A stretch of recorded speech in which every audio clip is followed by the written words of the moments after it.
Ladies and gentlemen, welcome to our next session, Two Mega Trends Transforming the Customer Experience. Now, when you think about the idea of the customer experience, there's any number of ways you can go. There are any number of directions for your conversation, for your investments, for your imperatives. But at the end of the day, there really are two very high-level things that are transforming the way we think about the customer experience.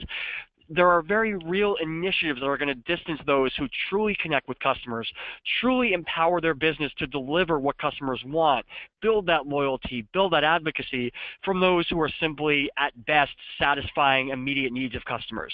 When you can really make those longer-term connections, that's when you're going to start to be able to actually leverage the customer experience as a true competitive advantage.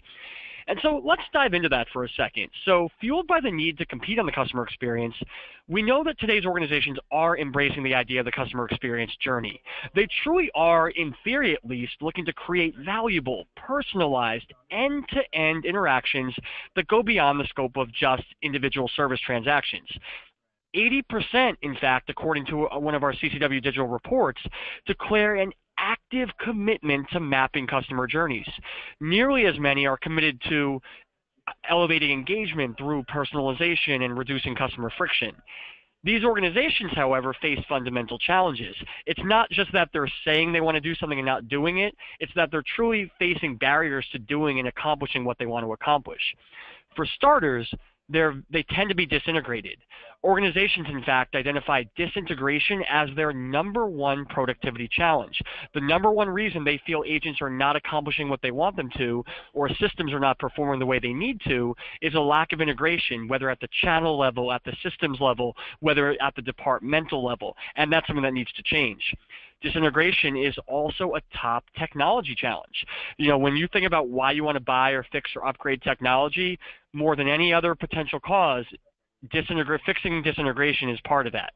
And so again, if the systems are not connected, this idea of an end-to-end experience, this idea of a true journey, this idea of thinking about all the totality of your direct and indirect interactions with customers, that quite simply is not going to happen.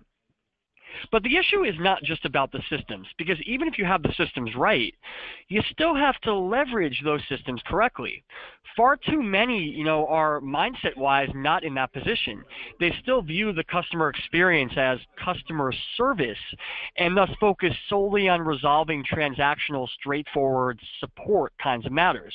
And so they may have the tools that it takes, but if they don't have the processes, they don't have the mindset to act on those tools, they might as well have not had those systems because they're not really going to deliver what they're trying to deliver. This mistake is very vital because remember, every direct or indirect touch point impacts the customer experience. Every direct or indirect touch point, therefore, has stakes for the relationship with customers. And as we've reported, 62% of customers consider switching after one or two bad experiences. So if you're not really accountable and thinking about the entire scope of your relationship with customers, what they're looking for at any given moment, there's a very real chance that you're driving them away to a competitor. There's a very real chance that all that investment, all that attention, all that energy you're putting into your customer experience is not only for naught, but it actually could be costing your business. And so that really needs to be fixed.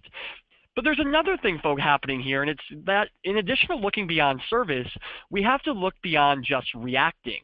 The best customer experiences are not just about reacting to what's coming in, they're about reaching out. They're about being proactive. We ask businesses how seriously they're taking proactive engagement, and quite sadly, only 34% confirmed active plans to increase proactive engagement, while only 5% confirm that they're making it a top priority. Now, you may say they have a lot on their plate.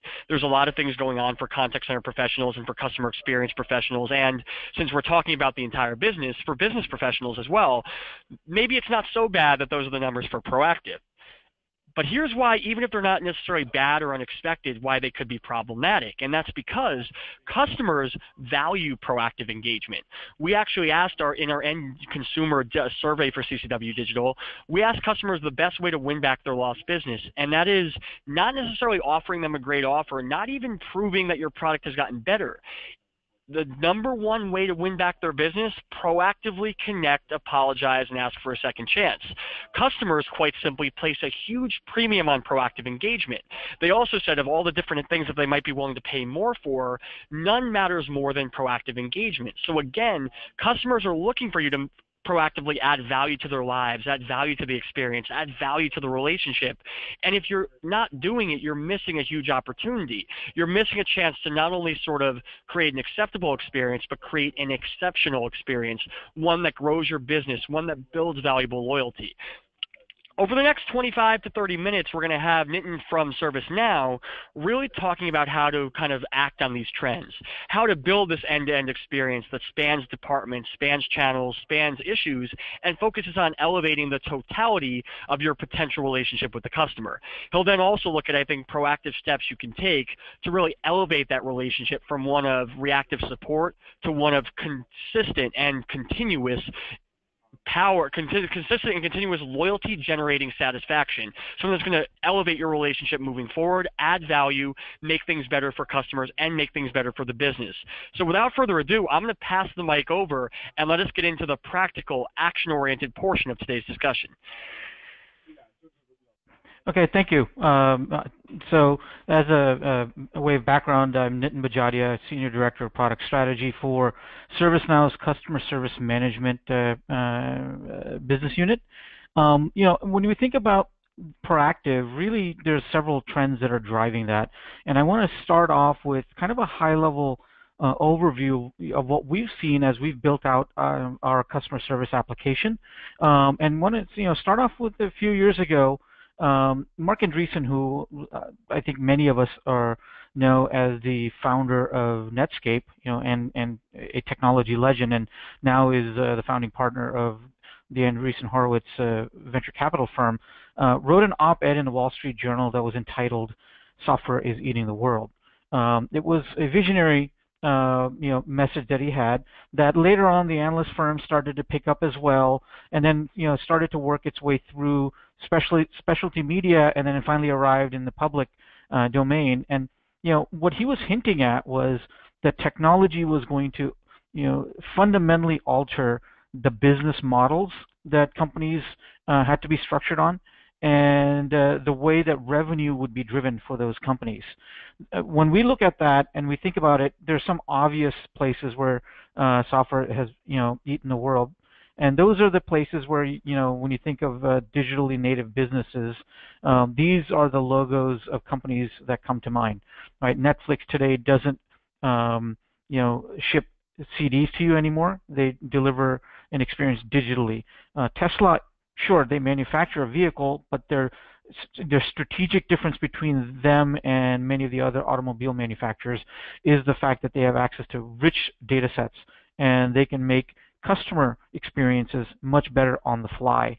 As with many of these other logos that are what I would call the new economy, the notion of a digital transformation is taking hold. But I also wanted to think about it from a traditional economy perspective.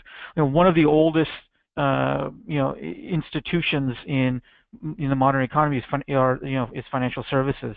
And here we have a quote from the CEO of Goldman Sachs, Lloyd Blankfein. Goldman Sachs is a technology firm. We employ more engineers than companies like Facebook, Twitter, or LinkedIn. It tells you how deep and rich that challenge has become to transform an organization from one that was driven by traditional, what I would call industrial era processes, to ones that are digitized. To take it a step further, Satya Nadella, the CEO of Microsoft, posits that every business will become a software business, building applications using advanced analytics to provide software as a services. This, again, has huge implications if you're in the marketplace today, because no matter who you are, no matter what business you're in, you're looking to do one thing, and that one thing is to go digital. Now, that sounds great in the aggregate. What does that really mean? Well, what we're starting to find is that there are significant revenue implications of digital.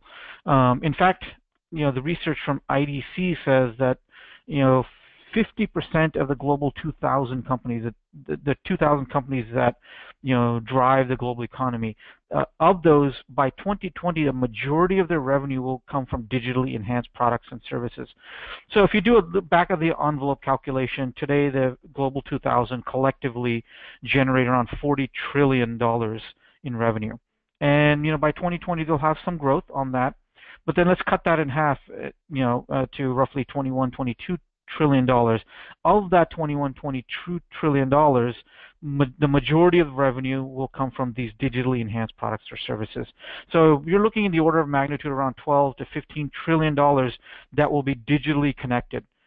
In a digitally connected world, the bar is risen for customer experience and customer service, because if something's connected, it can be monitored and measured. If it can be monitored and measured, customers expect a higher level of service than what traditional customer service has been about.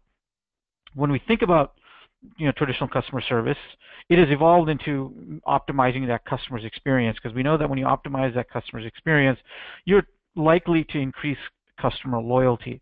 Customer loyalty has a direct impact on revenue growth for the organization. And in fact, a Bain & Company study said 5% increase in customer retention can increase profits up to 95%. This is not an inconsequential number. It is a tremendous component of the success of future business. But there's a huge disconnect.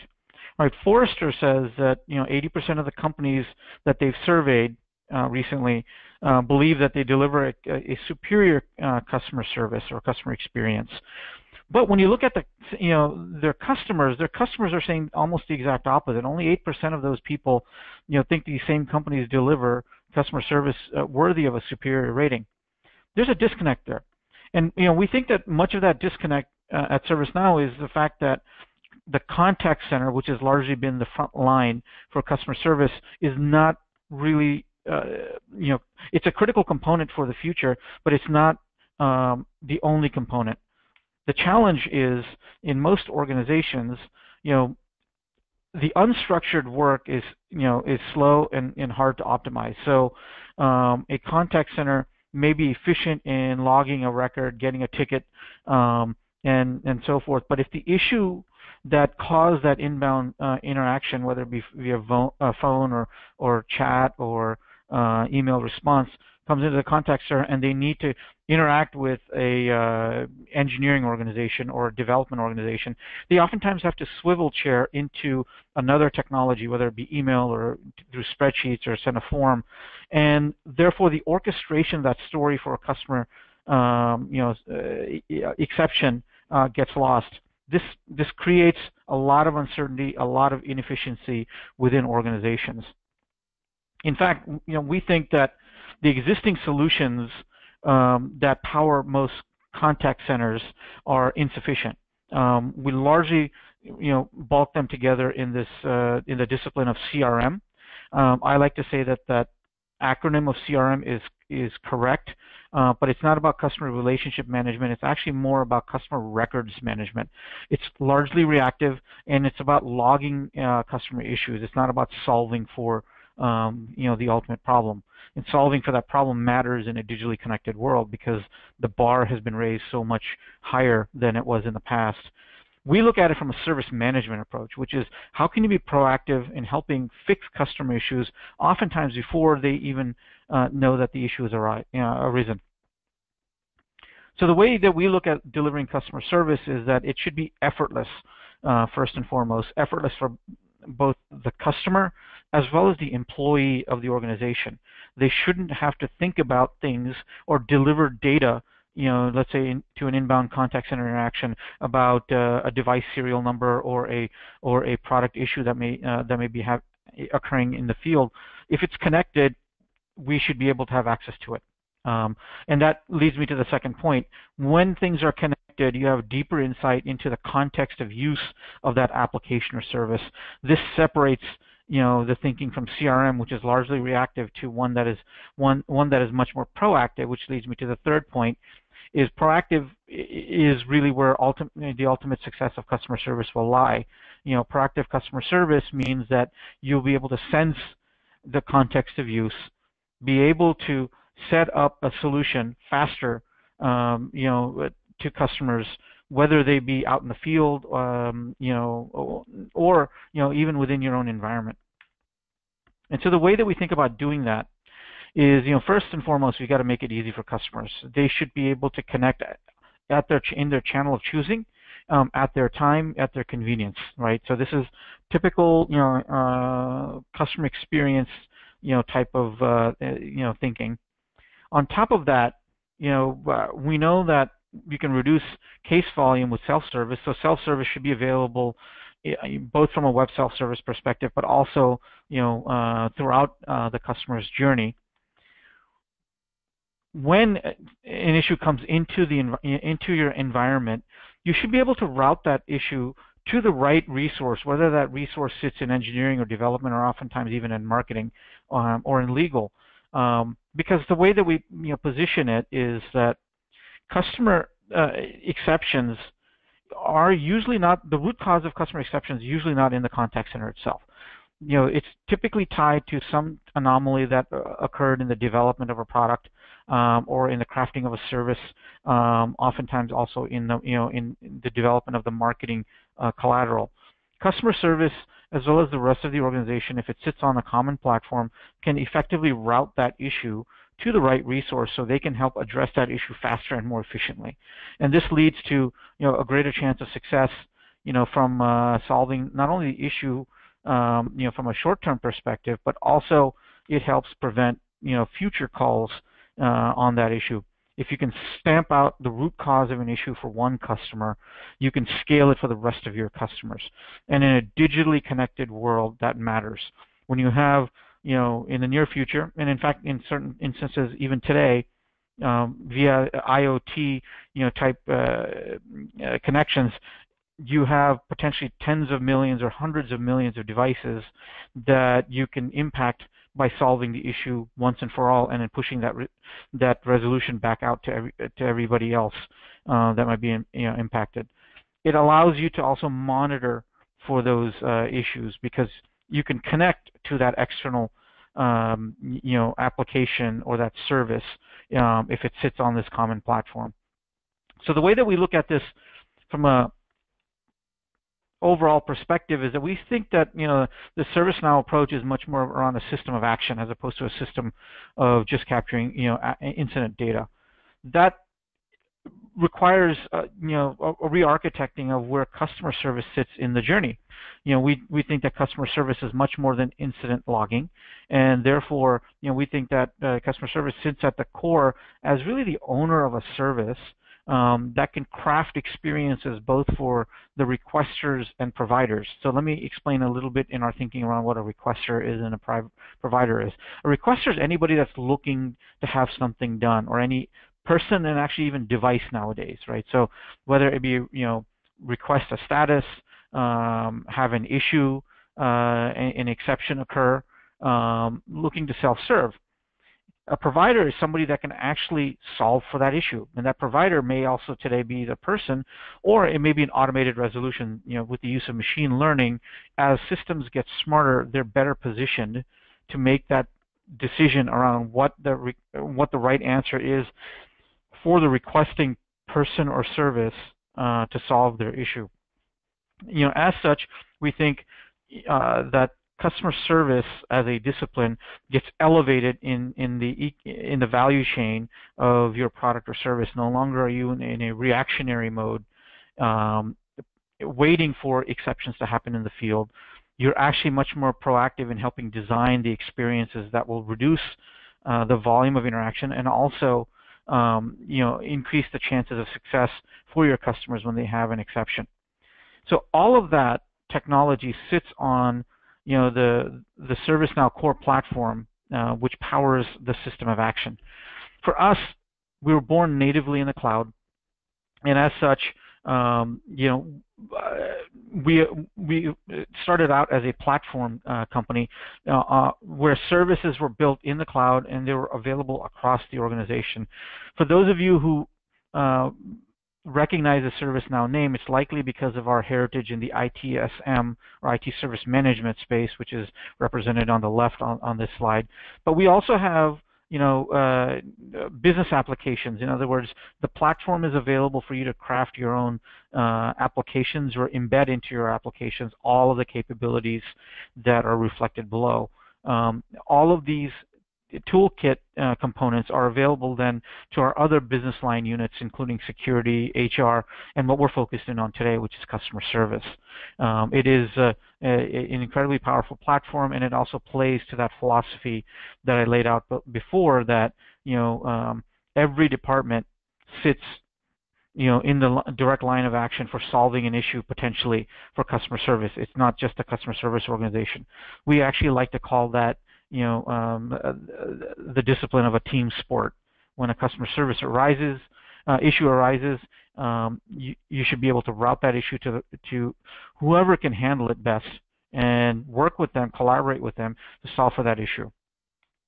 So digging a little bit deeper into the customer service management application itself, we offer what you'd expect in most legacy CRM and CX systems, omni-channel engagement. So wherever the customer is at, we can engage with them and help them connect back into your environment, either via web self-service, chat.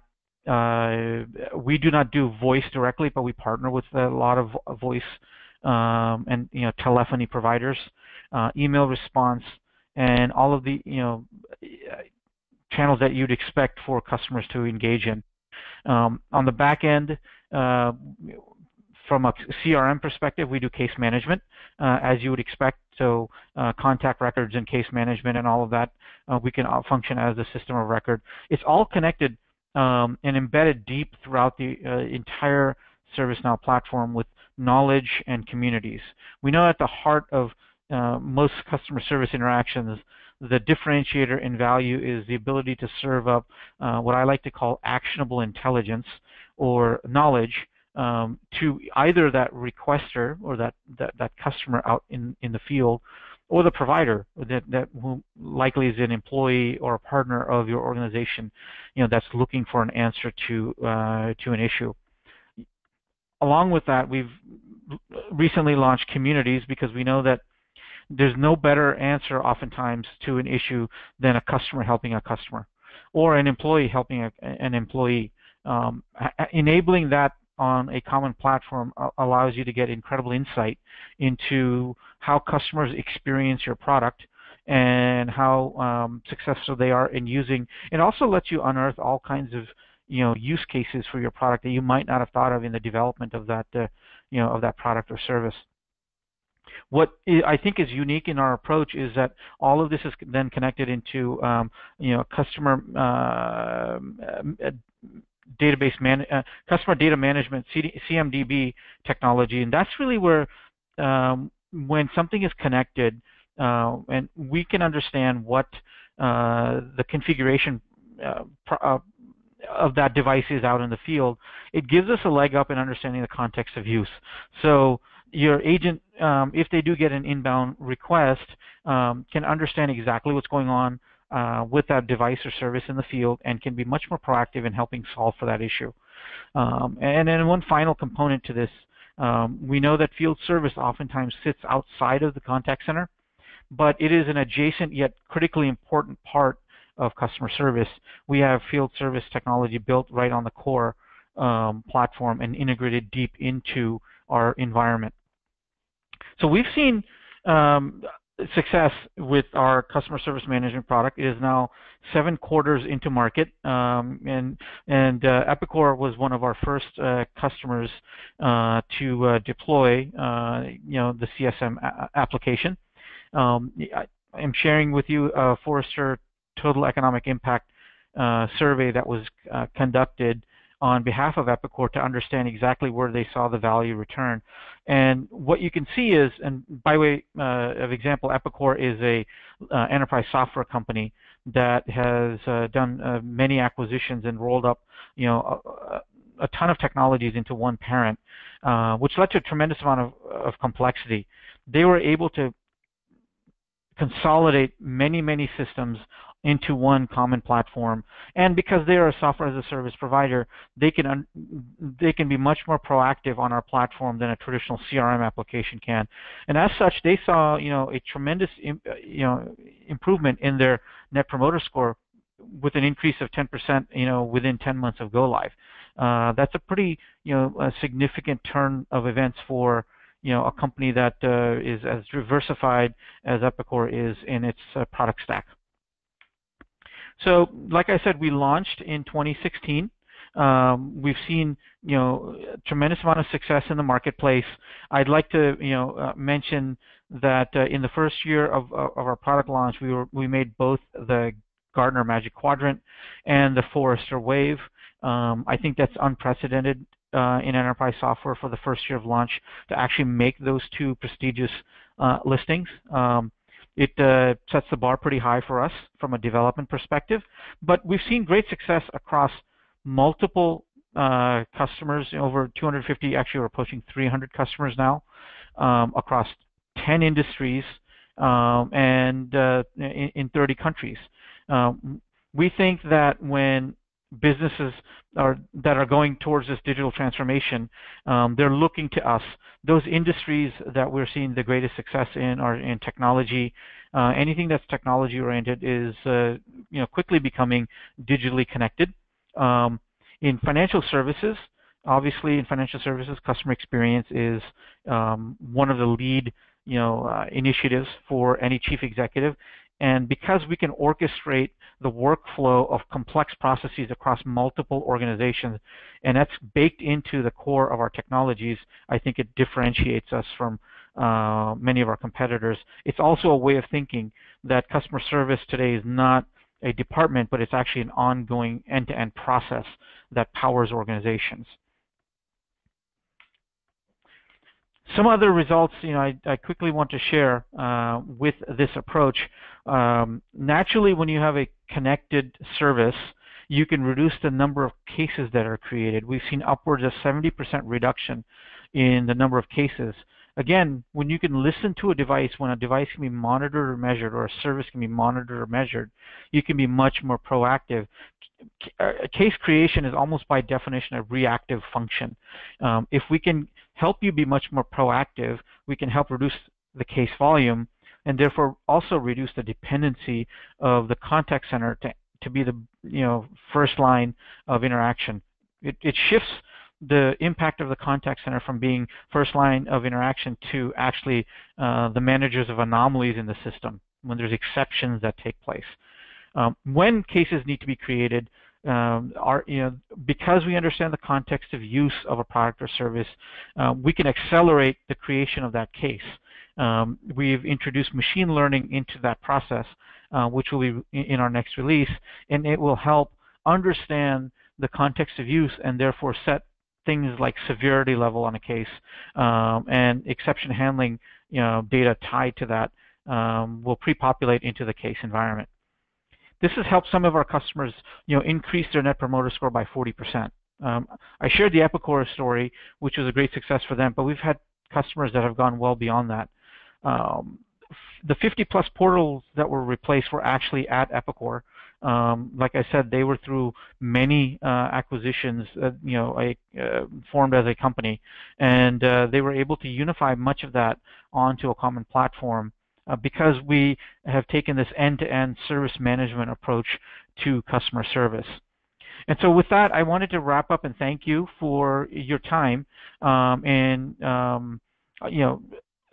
for the opportunity to lay out our vision around customer service, where it's going, where we think it's evolving from being just a department to actually an end-to-end service management process that's going to power the future digitally enabled businesses that we all will be building for the next several decades. And on behalf of CCW Digital, I want to thank you and ServiceNow as well for really sharing, I think, some very valuable insights here. We often talk about how businesses, our listeners who are trying to serve customers, have to think about what they want and construct their experiences accordingly. And it's nice to see you as a vendor in this space are constructing your experiences and your product and your offering based on what your potential customers really need. And so that's really great to see. It's great to know that you're not kind of just after a certain kind of technology. You're really about empowering great experiences. You're really about living up to those mega trends that we spoke about earlier in the conversation. And the success you've had, congratulations on that. And in seeing how you break out your vision, it's very clear why that success has happened and why I expect it to move ahead, to continue moving forward. So thank you so much, Nitin, for sharing your views today. Thank you. And for those of you who listened, we appreciate your support of CCW Fall Online. It's been an absolute pleasure sharing these various insights, whether they're solution providers revealing how they're tackling challenges, whether it's been great case study insights from our presenters, whether it's been key influencers sharing what they recommend to decision makers in this space. Whatever it may be, we've had a lot of great perspectives. We've also had a lot of great discussions, both in our virtual chat hall, in the exhibit booths, as well as on our presentations from you, the attendees. We thank you so much for your support. All of our sessions will be available on demand after the fact, so you can come back, take notes, share this great material with your team. You can also head to the virtual booths, continue downloading great content, continue really working to understand what customers want and elevate your internal experience so that you can elevate engagement for them. On behalf of CCW Digital, thank you so much for participating in CCW Fall.